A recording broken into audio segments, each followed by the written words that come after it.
hello to your home. My name is Nika Rusanova. I am a designer and a psychologist. And today we are in a very interesting place. We are at the furniture show in Milan, an amazing place. For the first time I was here in 2016, and after that I haven't missed a single year. This exhibition was very influential in my formation as a designer. Because once you see it,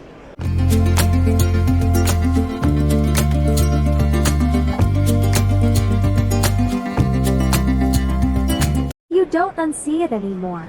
However, we are here today to talk a little bit about something else. I want to look at not just as a set of pictures, which you can recreate in your home, but as a real celebration of contemporary art, which carries trends and tendencies that tell us who is the man of the future and what kind of house he will live in. Design, psychology, your home. We are in an exterior room that seems totally interior. It's practically a house, but it's in the open air, and we can see that throughout the whole exhibition. So we can confidently say that this is a trend. Houses go outside the walls, or nature goes inside our houses.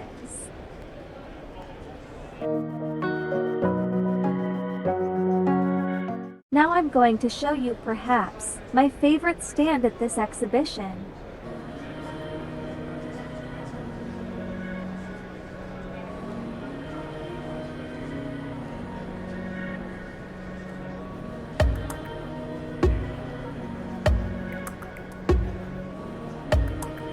They're real. They brought real trees, with the leaves just blooming. My God, what tenderness!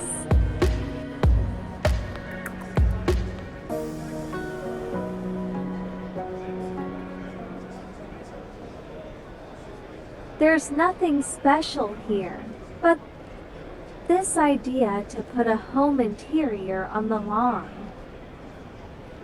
There's so much something childish, something delicate, and something so emotional about it. Look, if we take this trend of connecting the interior with the exterior, with nature, and consider from a psychological point of view, what does it mean? What does it tell us about the man of the future? On the one hand, we can say that this trend was born during the pandemic, when all people locked in their apartments longed for nature. But this is only one layer that we can observe. In fact, the trend is always more global, so there is another meaning. There is a general direction of movement, and that is a movement toward the absence of boundaries between the external and the internal. Look at the interesting design of this dressing table. Let's see, what idea does it have? You're sitting in front of a lot of mirrors and you're looking for something in them. You're looking for your true self.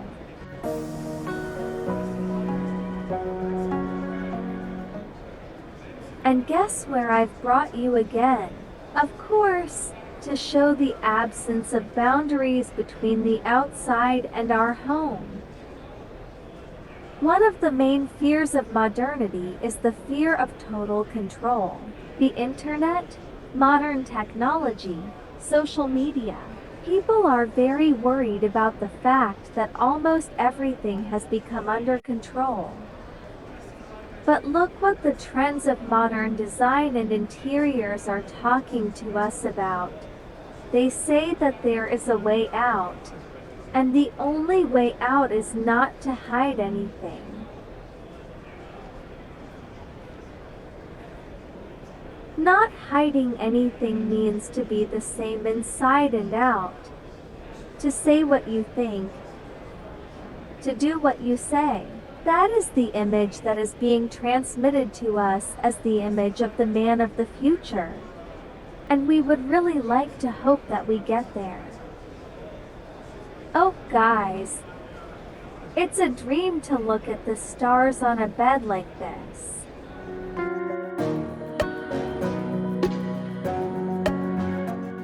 And to have the same stars in your soul.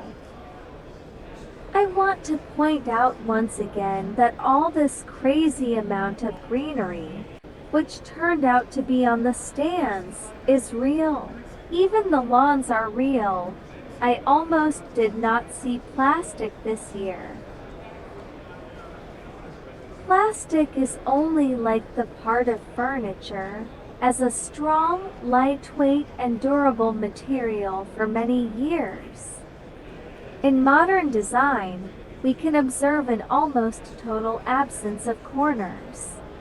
This was not always the case. This is also a trend of our time.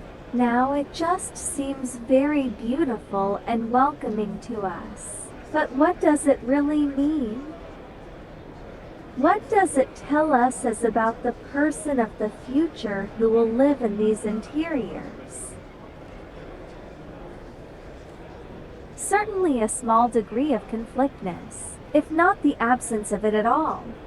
How is it even possible to quarrel and have conflict in such interiors, when you seem to be enveloped in hugs of every inch of your home?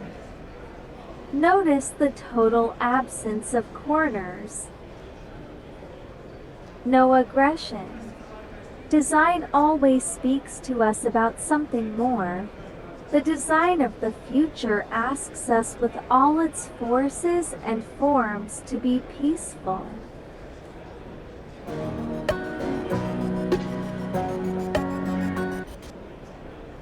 We observe that people, and designers in particular, have become a bit of alchemists, as modern technology allows us to play very cleverly with different materials. We see it everywhere in interiors. Fabric seems to be metal. Metal seems to be fabric. Some materials are used for the most unusual purposes, thereby causing wonder and a desire to possess these objects.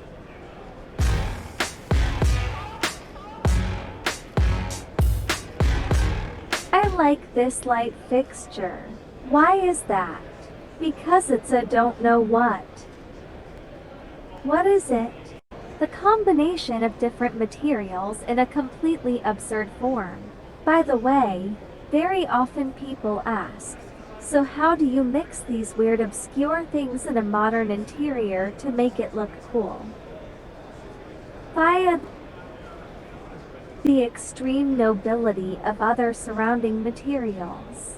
If we bring something brutal and sharply distinctive into that nobility, then everything else looks even more noble and expensive in that contrast. And again, my friends, about alchemy. Here's a small illustrative example, an example of what is now happening in design when they make a mirror out of stone. And that's what happens with all objects. Look at the leg of this table. It appears to be a frozen fabric holding a canvas of glass on itself. Designers play with materials, trying to show that man has not only achieved the ability to create something with his hands and imitate existing nature, but he has reached a new level, to change one material for another. And designers, like chefs of haute cuisine, creating molecular works of culinary art when a bean becomes a strawberry. So in design, everything becomes everything. Solid becomes liquid, metal becomes fabric, and fabric becomes metal.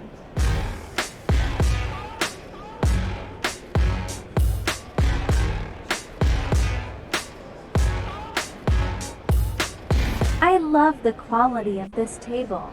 Here they have collected all the most necessary properties. They have retained the lightness of glass, transparency and light reflection, but the texture is so velvety and soft that you want to touch it infinitely. But very important, there are no marks from when we touch it either. Well done!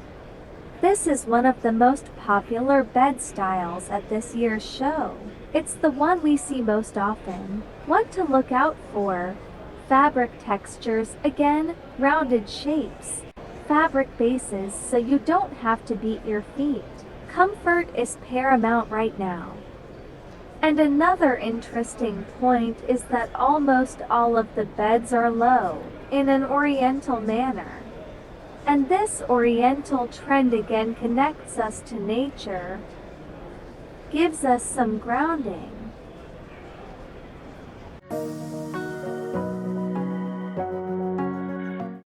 The forms of the sofas are a separate topic. They have fantasized about it well. Here, for example, clearly who had time to take center stage? The one in the family is the boss. That would be me.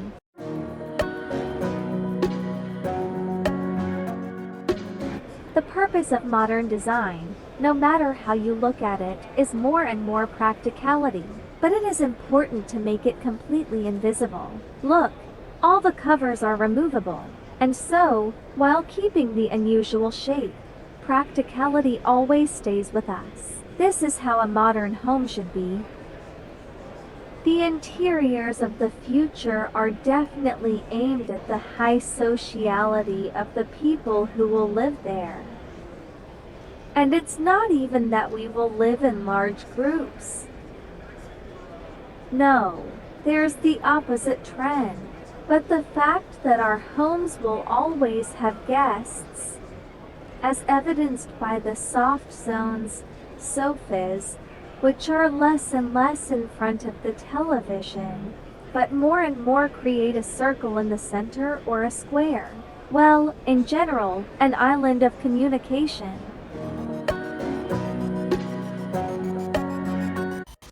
A very striking, very noticeable trend at this exhibition is to make sofas look like smooth pebbles from the coast or pebbles that are used in spas in order to relax. And accordingly, in sofas, this is also a reference to harmony, minimalism, a connection with nature.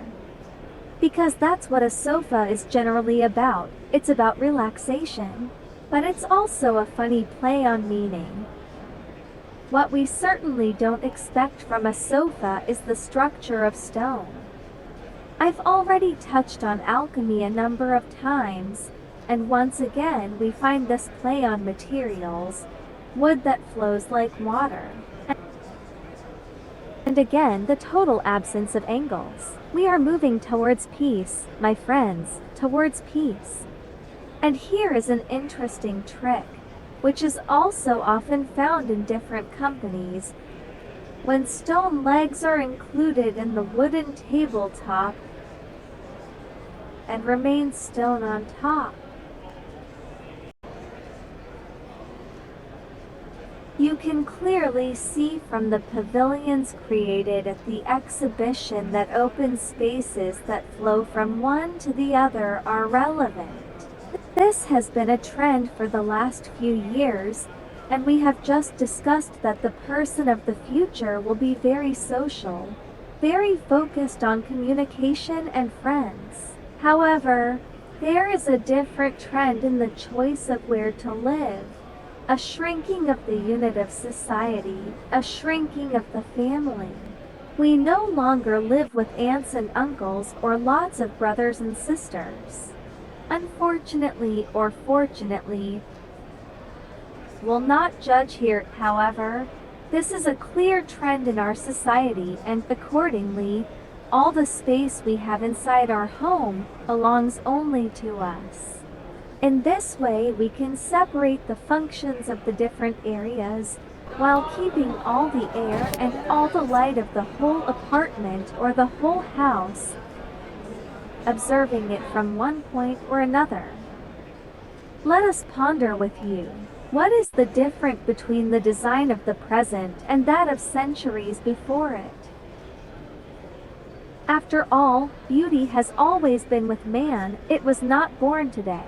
And all this abundance of colors, forms of design we see now, but we also admire works of art in museums and palaces.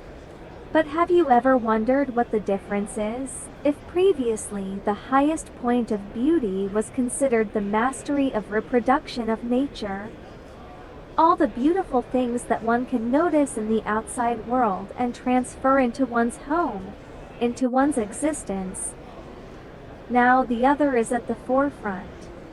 At the forefront is the inner state of man and the idea that, through the likeness of nature, must be transformed into something that did not exist before. Well, for example, there's a borrowed mood on this stand. These cacti, the light, sends us somewhere to Mexico. But at the same time, it's definitely not existing. It's a creation of a person's imagination. It's a revelation of his inner world. And in today's world, this is the criterion that is.